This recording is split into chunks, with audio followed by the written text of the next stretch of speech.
कणकवली नगरपंचायतीची निवडणूक 2 डिसेंबरला त्या ठिकाणी होते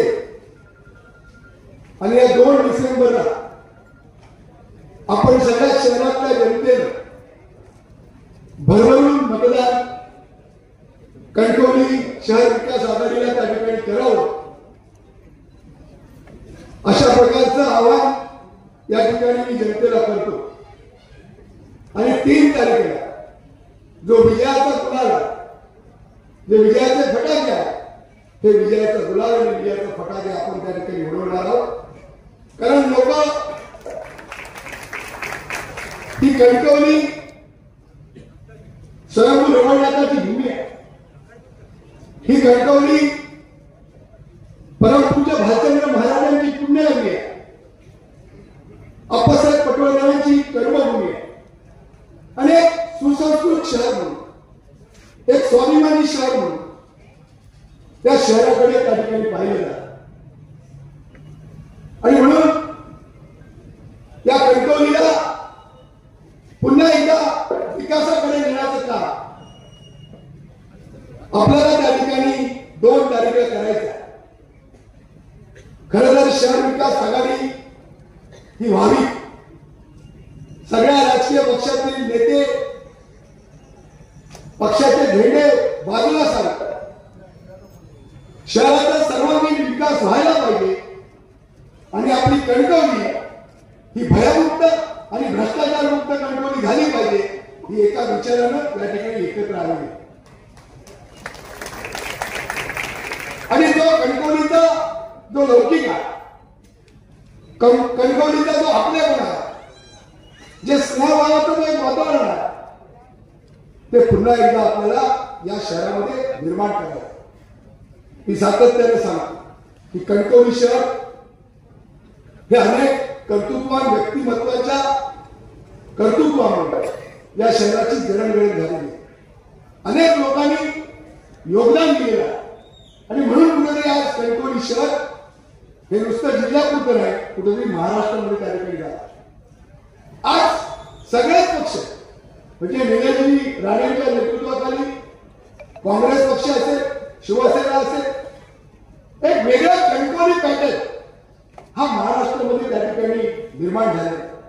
त्याचं कारण असं जी भ्रष्ट टोळी या सत्तेमध्ये आहे, जो कारभार यांचा जो जनतेला जो अन्याय करणारा या कारभाराच्या विरोधामध्ये त्या ठिकाणी जनता आणि म्हणून लोकांना परिवर्तन हवं, लोकांनी परिवर्तनाला त्या ठिकाणी साथ घातलेली आहे आणि म्हणून ज्यावेळी या सगळ्या मतदारांच्या घराघरामध्ये ज्यावेळी पोहोचतो त्यावेळी प्रत्येकाच्या चेहऱ्यावर एक वेगळा आनंद आहे। लोक त्या ठिकाणी आशीर्वाद देण्याचा करता आमच्या सगळ्या उमेदवारांच्या पाठीमागे विश्वास देत आहे, प्रेम देत आहे, आशीर्वाद देत आहे की नक्की आपण सगळे 17 नगरसेवक निवडून येणारा आणि कणकवलीच्या नगराध्यक्षपदी आम्ही संदेश पाठवणारा निवडून देतो। खरं तर कणकवली शहर 14,000 लोकसंख्येचं शहर आहे। जवळजवळ 50,000 ते 60,000 लोक हे रोज या शहरावर त्यांचा वावर असतो। व्यापाराच्या दृष्टीने असेल, शैक्षणिक कामाच्या निमित्तानं असेल, धार्मिक कामाच्या निमित्तानं असेल, या सगळ्या बाबतीमध्ये या सगळ्या तालुक्याचं एक महत्वाचं ठिकाण म्हणून या शहरामध्ये लाखो ते 50,000 ते 60,000 लोक ही त्या ठिकाणी वावरत असतात आणि मग त्यांच्या ज्या सगळ्या समस्या आहेत, त्यांना जे सगळे प्रश्न आहेत, हे प्रश्न सोडवण्याचा प्रामाणिक प्रयत्न आपण या सत्तेच्या माध्यमातून करणार आहोत। खरं तर आमच्याकडे विकासाचं विजन आहे।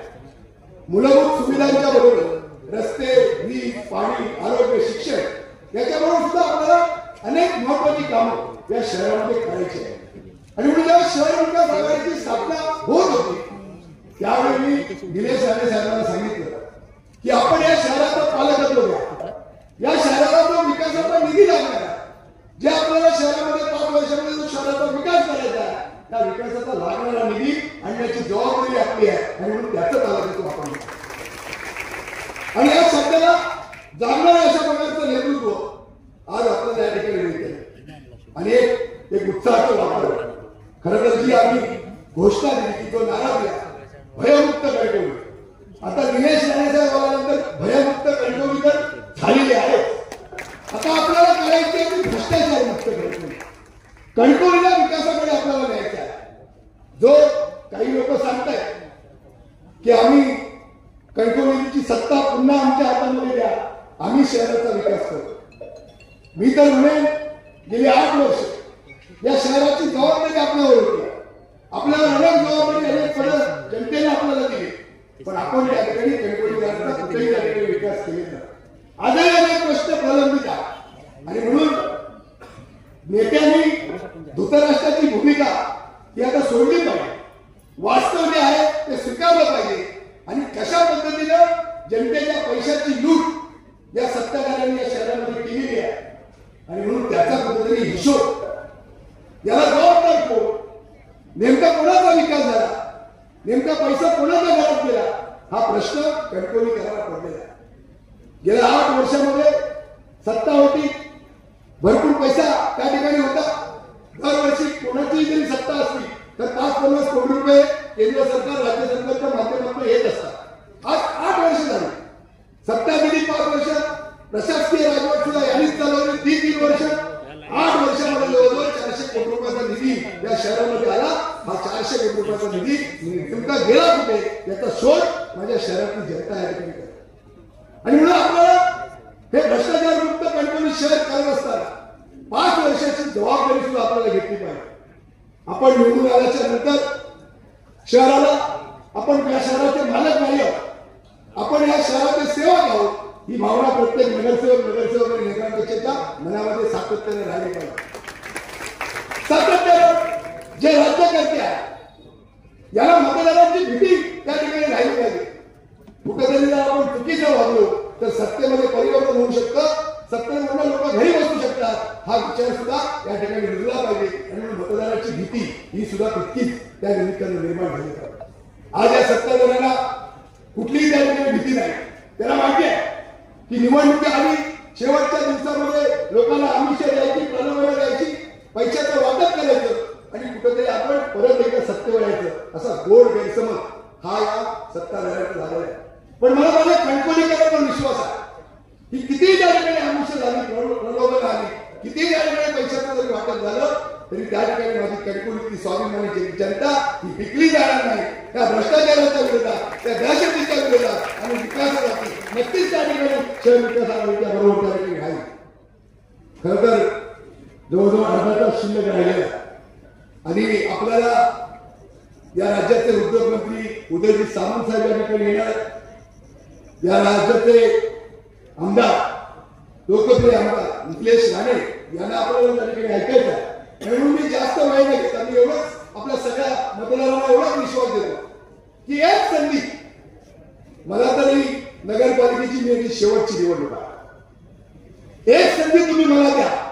ज्या पद्धतीने पहिला नगराध्यक्ष कणकवलीचा तुम्ही मला बनवला, थेट नगराध्यक्ष, सरपंच मला तुम्ही केला, त्या 15 वर्षामध्ये ज्या पद्धतीने मी विकास केला त्याच्या दुपटीने विकास मी आमदार निलेश राणेच्या माध्यमातून, उदयजी सामंतांच्या माध्यमातून करेन, हा विश्वास या ठिकाणी आपल्याला देतो.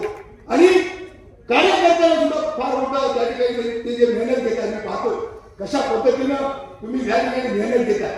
नेते प्रत्येकाला आपला वेळ देतात आणि म्हणून कार्यकर्त्याच्या मेहनतीच्या जोरावर, जनतेच्या विश्वासावर, जनतेच्या प्रेमावर आणि आशीर्वादावर नक्कीच त्या ठिकाणी शहर विकास आघाडी त्या ठिकाणी सत्ता परिवर्तन करेल आणि आमच्यासारख्या एका नव्या लोकांच्या हातामध्ये ही सत्ता देईल. आणि जी स्वप्न कणकवलीकरांनी विकासाची पाहिलेली आहे ही सगळी स्वप्न पूर्ण करण्याचा प्रामाणिक प्रयत्न त्या निमित्ताने मी करेन, हे आश्वासन, हे हा वचन तुम्हाला देतो आणि थांबतो. जय हिंद, जय महाराष्ट्र.